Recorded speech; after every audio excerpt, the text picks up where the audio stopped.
All right, guys, welcome back to our YouTube channel. Today we got something fun here. We have a returning customer bringing his S2000 back. We finally finished the subwoofer enclosure for his trunk. As you can see, this is not your typical sub enclosure. This one was made specifically to fit on the left-hand corner of the trunk well, and it's going to hold 3 JL Audio6W3. These JL subs are 4 ohm impedance, so we got 3 of them. We're connecting them on series right now, and then we're going to bridge it mono to the amplifier.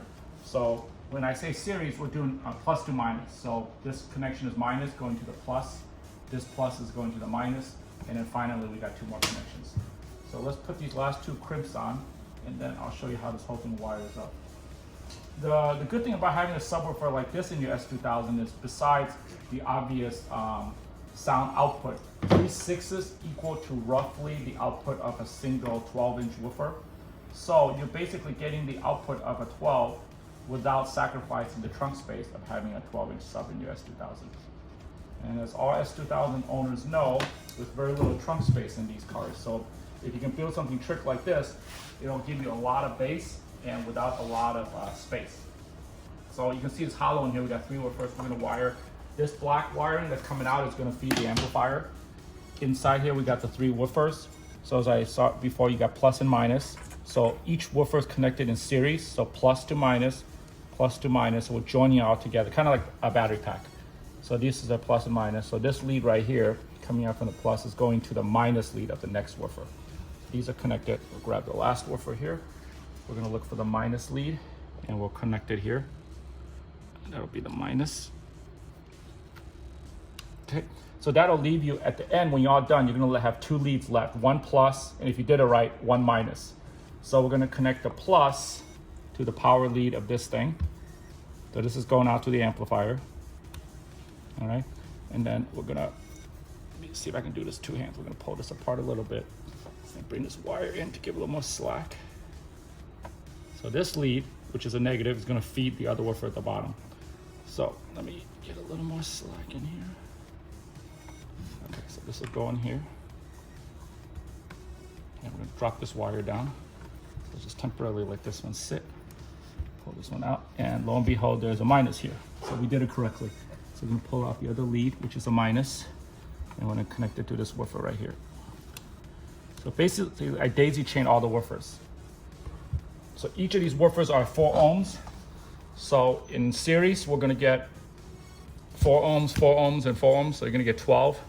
And then bridge it, we're gonna get 6 ohms. So the amplifier will see a 6 ohm load when it's all finished. So now you can see the woofers are done.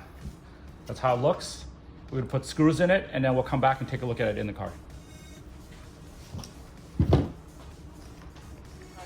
Before we screw the woofers in, because you got quite a bit of screws going in here, we wanna make sure that we got this all connected properly. So a trick I do is I just take a battery, any kind of battery. This is a 9.6 volt battery. There's a power and negative lead. You take the power lead to the positive and take the negative lead to the negative. And what we're looking for is we want to see if the woofers all move together. So they should come out when I apply power. So we're going to look right now. You see all the woofers coming out? Get a close up. So we know the woofers are connected correctly, and we reverse it, and you see the woofers are going in. So that tells us that all the subs are connected correctly all together. So that's a good sign, because that's correct. And the last thing we're gonna check, since we got a meter here, we're just gonna check the impedance, which is how the subs are connected in there. So right now, we're at about 10.2 ohms. So that gives us a 10.2, so half of that will be about a 5 ohm for the amplifier. So that's about right, okay. Cool, the woofers are done. We put all the screws in. We're gonna put this in the car. I'll show you guys how the back of this thing looks. It's pretty heavy, this thing, but you see how it's formed almost perfectly to the back of the S2000. So this whole thing, you know, you guys are probably familiar with the JL stealth box that goes down here, but then you lose all this space. So this box is designed to use up all this space in here. So I'm just gonna put it in here and let you guys see how it looks. Let's slide it in. Obviously we're gonna run the cable later, but okay, so once it's in, you can see the fitment. Now, we don't need any screws if you're thinking to hold this thing in place, even if you're going on a fast track day, because the way we designed this is when the trunk lid comes down, this arm is designed to come right through here, and it holds the whole woofer in place. So this thing's not gonna come out. So I'm just gonna show you by closing a little bit. You can see how the arm comes down, but it kind of goes right over the woofer box.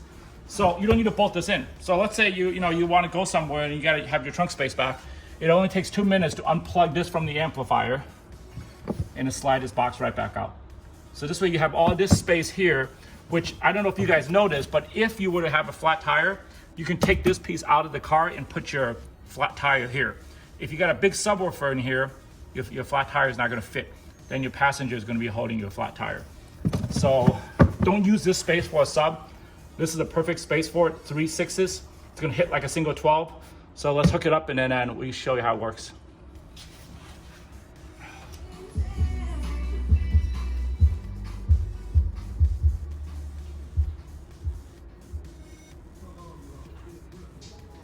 Yeah, this album is dedicated to all the teachers that told me I never amount to nothing.